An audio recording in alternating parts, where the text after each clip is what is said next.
I'm Sandra Batista. I'm teaching faculty in the computer science department. I'm very grateful to have this opportunity to speak to you about compassionate facilitation for effective collaborative classrooms. So, while being compassionate seems to our students and to our core staff seems like an ethical thing to do and a moral thing to do, it turns out that there's pedagogical theory that actually supports this. In Fink's seminal work on creating significant learning experiences, Fink introduced a new taxonomy to extend Bloom's taxonomy. And within that taxonomy, there is the human dimension. The human dimension includes offering opportunity for students to learn about themselves and to learn about others. The human domain also includes teaching students about leadership, teamwork, citizenship in the classroom and in other political entities, and also the opportunity of how to serve others well. Now, since we're talking about compassion and the role of compassion in helping us support these overarching goals of the human dimension, we need a working definition of compassion. And the definition that we'll use is that compassion is a concerned awareness about the suffering of others and a sincere desire to alleviate that suffering. So you might be asking, what does education and teaching have to do with suffering? Now, it turns out that I've had the opportunity to witness suffering in theoretical computer science classes and cultivate compassion in these environments. And there's a few reasons for that. First, in theoretical computer science classes, students are often challenging their own limiting beliefs about their ability in mathematics. Second, these classes also touch upon areas where students may have gaps in their prerequisite knowledge, such as proofwriting skills. And finally, many students perceive these classes to be gatekeeping classes, the classes that could actually prevent them from successfully completing their degree.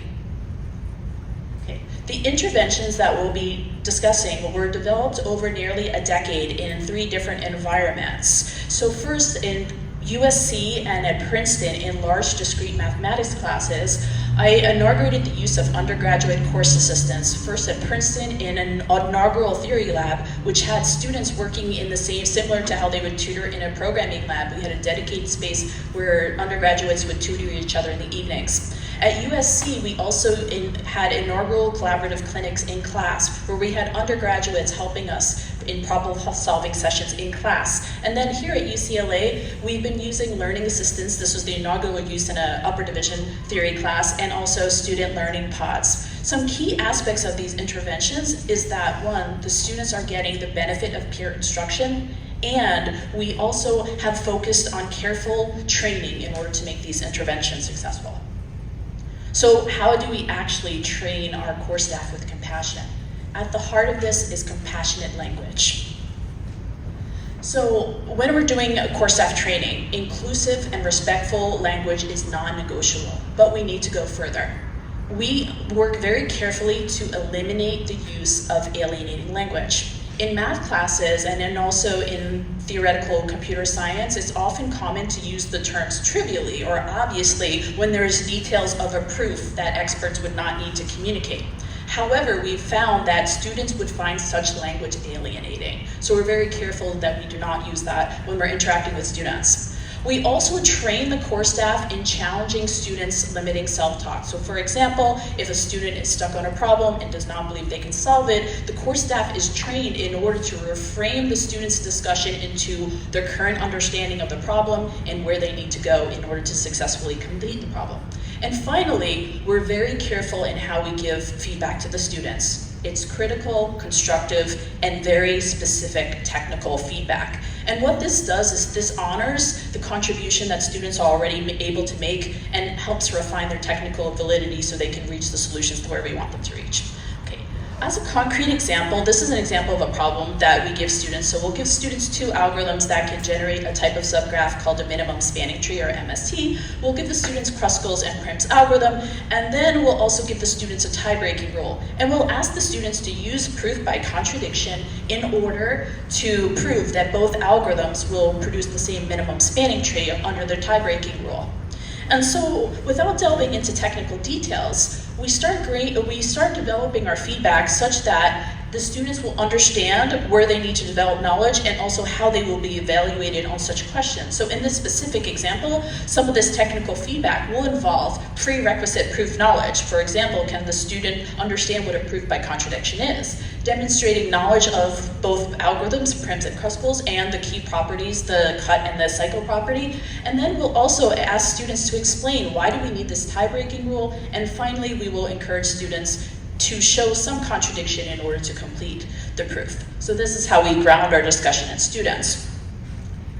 And then the next aspect is once we already have this grounding in compassionate language, we do extensive work in order to train our core staff for community building, and in this community building, it's grounded on problem solving.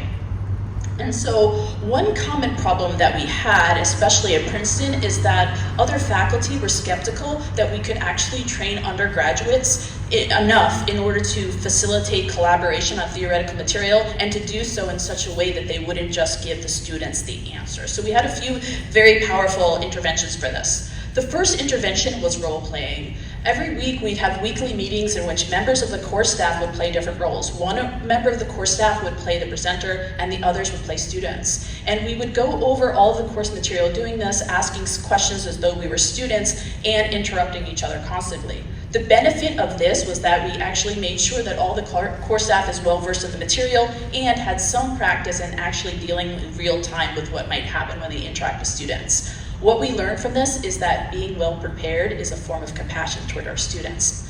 Another intervention that we adopted was providing scaffolding questions. And what the scaffolding questions do is that they actually give ways for us to interact with the students such that all of the knowledge that students had to attain to solve a problem, and also in order to, when they're evaluated to be successful, we make sure that that is what guides our discussion. So coming back to the MST problem that we discussed, some of the guided questions that we would give to the core staff during our training would be proof by contradiction knowledge. Does a student know how to negate a statement? Does a student know how to negate quantifiers? We'd also give specific examples for the students to trace through on example graphs, so they would have to trace through Prim's algorithms and Kruskal's algorithm before they could actually attempt the original problem of doing the proof by contradiction. And then finally, we would have guided questions in terms of how do you show a contradiction? Why is the tie-breaking rule important? And we'd have them actually trace through to show that the algorithms would actually show the same trees and not different trees when they're working on this problem.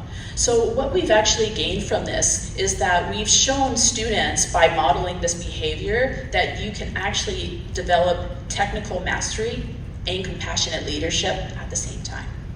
So thanks so much, thank you.